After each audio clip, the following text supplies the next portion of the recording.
Hi, this is Jessica with Cutesy Crafts. I have had a lot of questions about the loop yarn blanket that I made. So I wanted to make another video to address some of those and to show you some other techniques. You wanted another video to show you exactly how to do the border. So I'm going to do that today. I'm going to show you step by step how to make the border. And another thing that I wanted to go over was a different method for how to transition from one skein of yarn to another. So if you haven't watched the other video, make sure you go back and watch that one first. In that video, I showed you a method where you snip open the loops and you leave a tail. Well, the problem with that is that after lots of use of my blanket, I've gotten these little tails that snuck back out. And I don't want to have to deal with that. And I don't think that anyone that you're gifting it to is going to want to have to deal with that. So I'm going to show you a different method where you don't have to snip open any of the loops. And the last question that I've gotten is specifically how to make a baby blanket. So that is what we're going to be doing today. We're going to be making this baby blanket. I'm going to show you step by step how to do all the borders, how to do the transitions, and what size and how many loops and skeins of yarn that you'll need to use to make a baby blanket. Today I'm going to be using this Loopity Loops yarn. I don't have a brand preference. I just really liked the color and the feel of this one.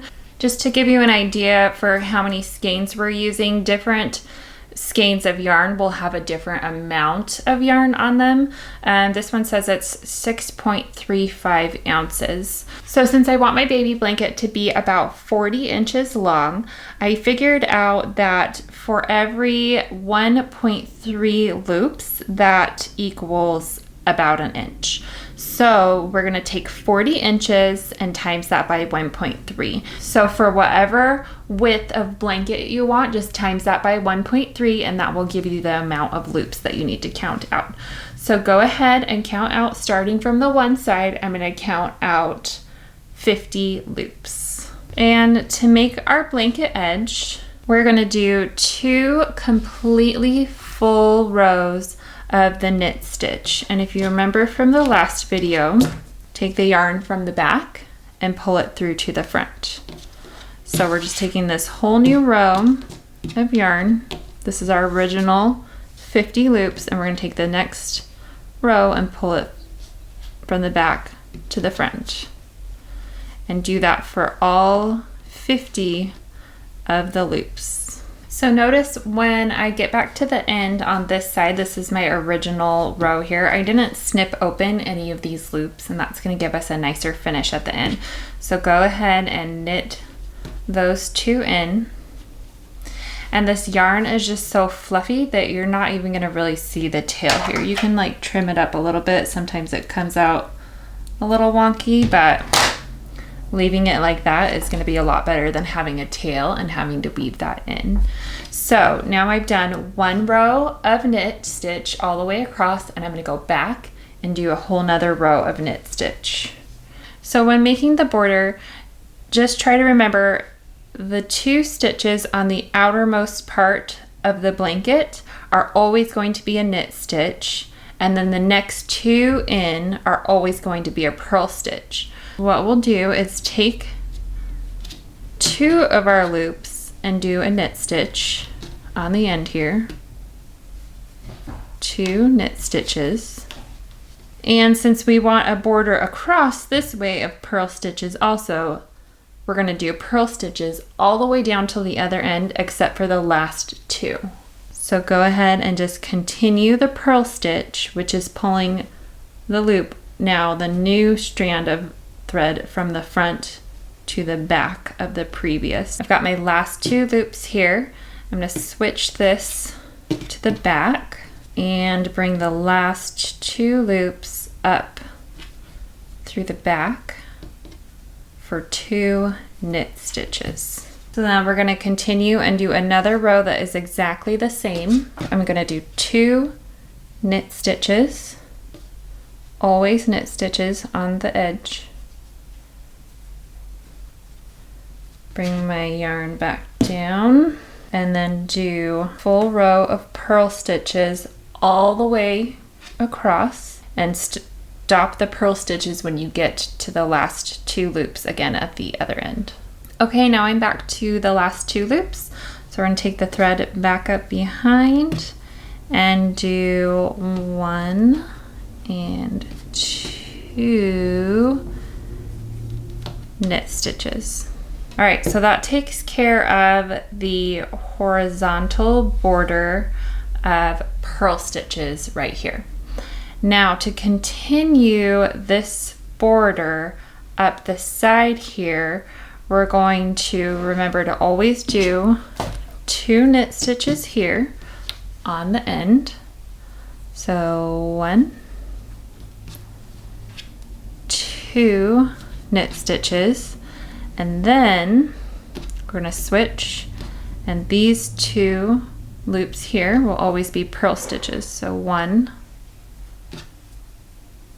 2 purl stitches, then we bring the yarn back up to the top, continue doing knit stitches all the way across until you get to the last 4 loops on the other side. Okay, now we're back on the left side and I've got my last 4 loops here. So these have all been knit stitches again up until here.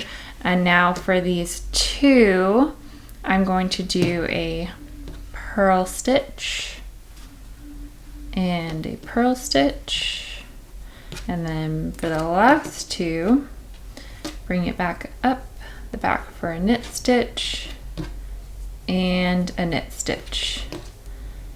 And then you're going to turn around and do the exact same thing and just keep going back and forth in that pattern of knit stitch, purl stitch, purl stitch, knit stitch all the way across until you get to the other end, and then it will be purl stitch, knit stitch, knit stitch. So keep doing that for the entire rest of your blanket until it gets to the length that you want, and then you have to create this bottom border again on the top, and I'll show you that once we get there.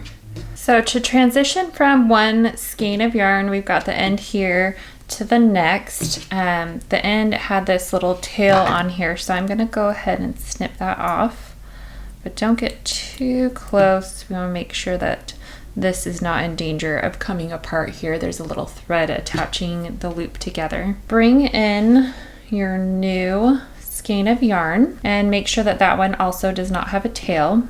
Got my new skein of yarn here, bringing it up, treating this like it is one loop together, and bring it up through the back. I'm on a knit stitch here. Bring it up through the back on that one. So we're gonna have a little bit of an extra thick double loop here, but that's fine because it will blend in nicely in the end. And then we'll do the same with the next one here. We're gonna treat these like these 2 are one loop together and bring them up through the back, both of them together. So that should be nice and attached. Now just make sure when you come back this way that you remember that there's going to be double loop for both this stitch and this stitch here. So just continue along like you were before.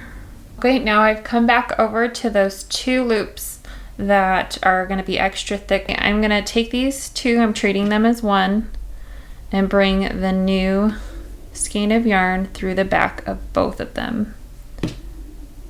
And that should give you a nice secure transition that you won't be able to see once you're done. It'll blend in nicely with the rest of the blanket. If you're making a 40 by 40 inch blanket, once you get to about 37 inches, you're going to want to stop, and that's not including the last loop here at the end, because the border that we need to make on the other end,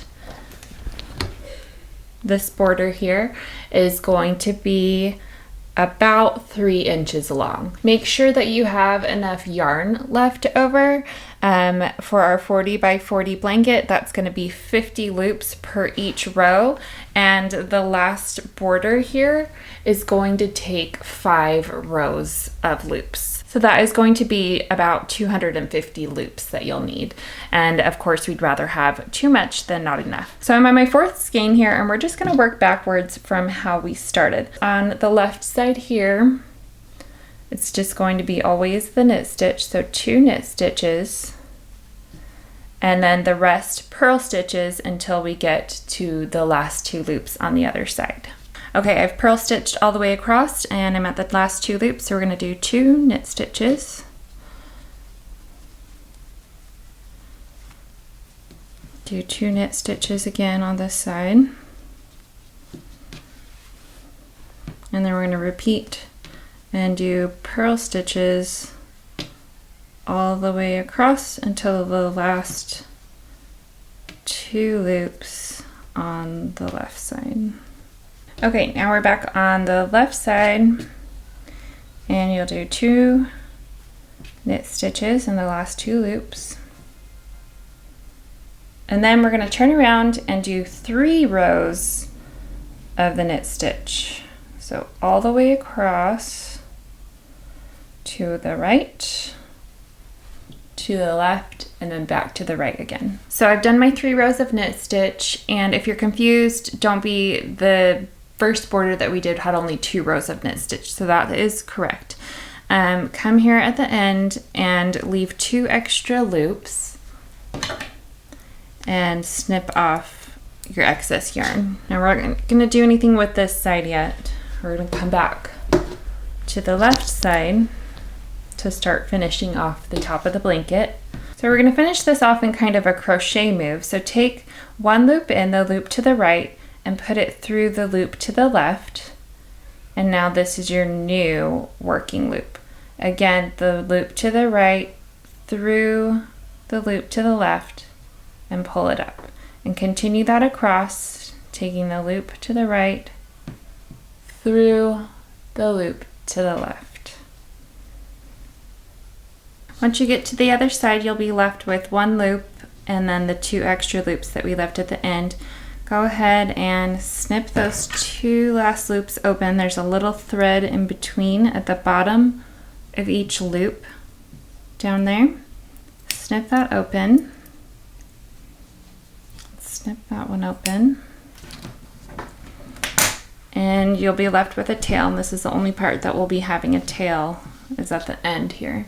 So take the tail, feed it through the last loop here, and that's going to secure it. But I'm going to feed it through one more time and then through the loop to make a knot. I want to make sure that that end is really secure. And I'm going to actually do it one more time. Then what we can do with this tail here is turn the blanket over and weave it underneath some of the yarn in the back. And once you've done that, go ahead and snip off that tail. And you'll be left with this nice border. This side will be a little bit different because it'll have this braided edge on top, but it still looks really cute. I've also gotten the question, how long does a blanket like this take to make? This one, I timed myself doing a full skein of 18 yards, and the skein took me about an hour and a half. So to make this 40-inch by 40-inch baby blanket with 4 skeins, it took me about 6 hours, give or take. And so hopefully that will help you figure out how long a blanket will take you. I hope that this follow-up loop yarn blanket tutorial was helpful, and I hope that you were able to make a cute little baby blanket and gift it to someone special. Head over to my blog, cutesy-crafts.com, for more fun craft ideas, and make sure to subscribe to my channel so that you don't miss a video.